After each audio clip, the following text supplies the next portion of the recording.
आणि तुम्हाला एक आशीर्वाद चार्जिंग मोबाईल ₹1,00,000 असला तरी बी चार्जिंग करायला लागतो का नाही? तसं जर इथे चार्जिंग व्हायचं असेल तर मात्र दत्त जयंती हा उत्सव आता जवळ आल्या, नशीब तुमचं चांगलं आहे, वर्षभर लोक पेंडिंगला पडते इथे यायला. तर दत्त जयंती हा उत्सव मात्र त्यावेळी आपण तन मन धनाने केला पाहिजे का नाही?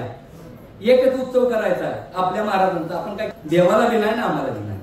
तर आपण दत्त जयंती हा एक उत्सव मोठा करायचा असल्यामुळं त्यावेळी मात्र आपण तन पहिलं मन आणि दुसरं धन. का तर इथं 10-20 माणसं नसती ती.